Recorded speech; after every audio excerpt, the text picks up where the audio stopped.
Hello everyone, welcome back to my YouTube channel, and in this particular video we are going to see how to declare and how to use the list as a data type in Python. Okay, so as you can see here, this is the way we declare the list. Basically you declare the name of the variable that you want to give to a list, and then after your assignment symbol you just open and close within the scope of open and closed square bracket. You mention the elements of your list with obviously the comma separated kind of a tokens, I would say, right? So this is how we have created a list here. The name of the list that we have given is programming language, and then there are three elements. One is Python, then at a second position it is Java, and at a third position it is Scala. Now let's see some of the basic APIs or some of the basic method that Python gives you to operate over the list. Okay, so basically let's first see how to calculate length of the list. Okay, so we'll just try to print it over the console that length of list. And how do we calculate that? Is by using the length function. You have to give this way len length and programming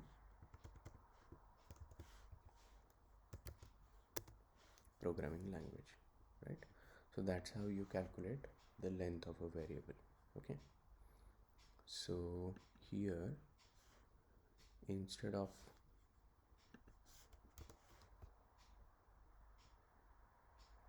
commenting this, I'll just write like this. Okay, so that it will calculate the length of a list. So let me run this and show you how it displays. I think there is some error. We'll see. I think this is happening because of this comma.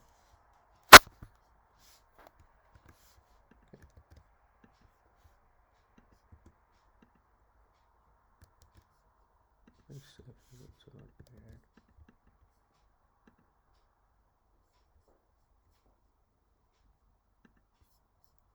And even these curly braces are also not big right now.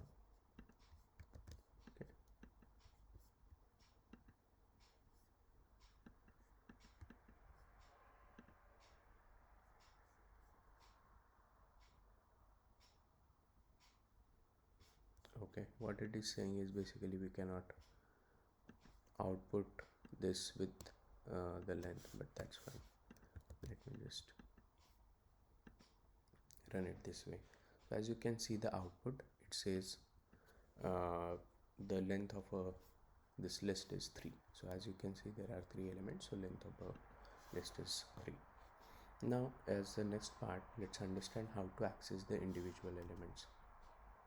So for that also we are going to use print first element of the list is equal to, and obviously we'll give programming languages, and if you just do it by accessing the 0th position in the square open and close bracket, if you give the 0th position, then it will display this element at its 0th position, which is Python. If you write the same, just change this number to 1 and here 2, then it is going to display the second element, this particular line, and this is going to be the third element of the list. Let's again try to run this, and it displays length of the first element is Python. First element of the list is Python, second element it is Java, and third element is Scala, right? So this is how we can access every element separately. There is one more way to access the independent elements is obviously by using the loops in Python. So let's say if we wanted to iterate over the lists, right, the elements of the list, then what we can do is we can here simply use a for loop, right? For element in programming language, right? So this is what the basic syntax of even the for loop as well, that you start writing it by using for, then element is kind of like whenever it will try iterating over every element at a particular point of time, whenever it is pointing, your list or your for loop is pointing to the 0th position, the element will hold the value as Python. When it will do the respective operations with these elements, then it will move its pointer to Java, and then it will hold the value for Java. Okay, and just you print element here, right? If you even run this, then it is gonna give you the, let me comment out this, the same kind of output, that it says Python, Java and Scala. So here, using the Python for loop as well, we can basically iterate over the list. Okay, now let's say what we want to do is we wanted to access very specific elements of the list, like we just want kind of a subset of this particular list, right? So let's say here what we want is we want to exclude Scala from the list, and we just wanted to have Python and Java, right? So in that case, what you can do is you can just write print programming language, and in the square bracket, what you can do is you can just mention the from and to position of your elements. Like here, when we are saying that we just need Python and Java, that means we need the elements from 0 to 1.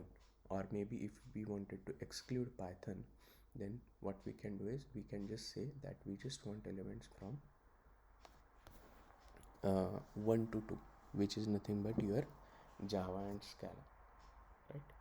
So in that case, how we will write is 1 to 2, right? And if you just print this, then it is going to give you Java. Like obviously you have to my bad, here we need to do n-1 basically. Okay,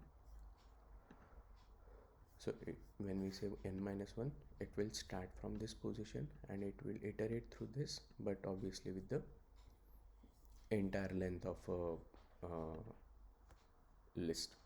Okay, so from 1 it will iterate till you reach the 3rd position. That means the length of your list, right? Then let's say we wanted to append elements to this particular list. So how we do append element to list, right? So it's a very simple thing, that if you just do programming language dot append and then name of any language that you just wanted to append, and now let's say if you print this list, right? So instead of writing that here, I'll just write it here.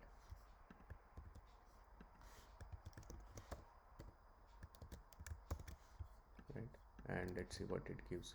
We have appended one element here, and as you can see the output, it has appended this Go as a language to the programming language. And since we are talking about append as an operation, then obviously append always attach the elements at last. So that's why the you can see here it has added the element Go at last. Now let's say our requirement is that we wanted to basically add the element to a very specific position. Let's say currently now our list has become like Python, Java, Scala and Go. So let's say we wanted to add the element after Python, like which is at a 2nd position. Let's say we wanted to add C++ there, right? So what we can do is we can use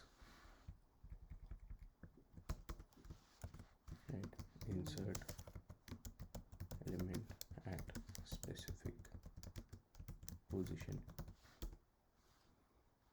What we can do is programming languages dot insert, and here we can mention the position. Now when we say we want to add element after Python, that means it is 1, because Python holds the 0th position, and then C++,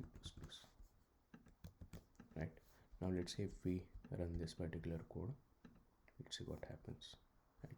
Now if you see, it has inserted an element after Python. So now with what is the difference between append and insert is append always adds the element at the last of the list, but insert has a capability to insert the element in between, and it can control even the position as well, right?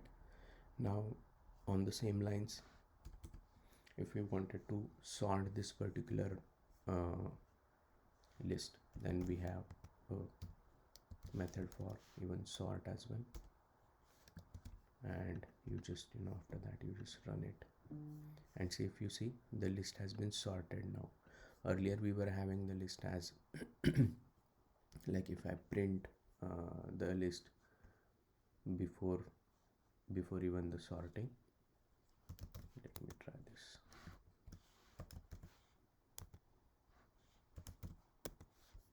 Right, and then after sorting,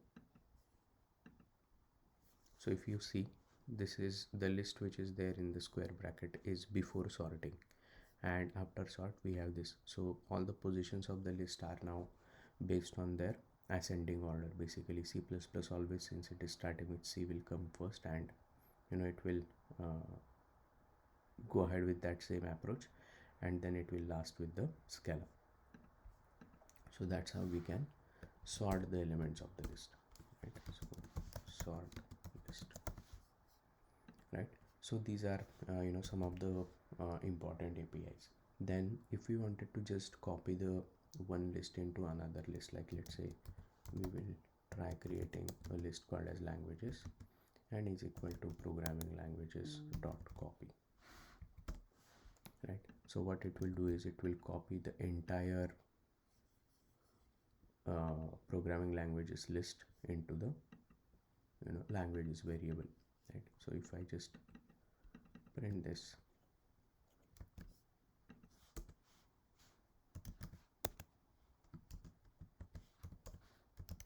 copied list,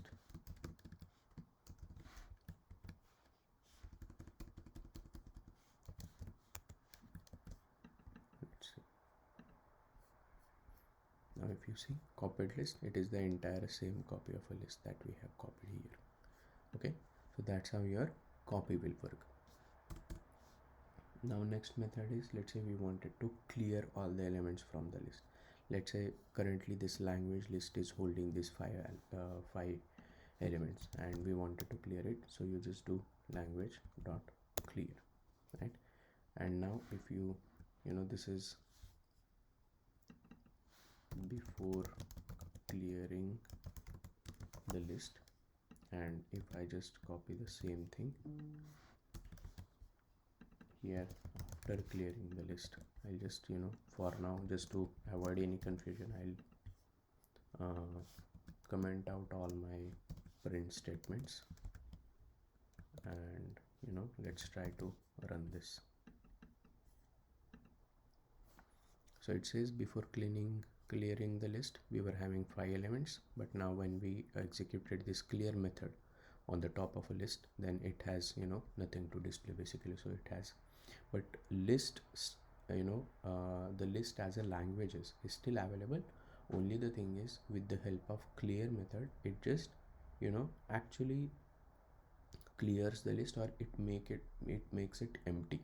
It doesn't delete your list, right?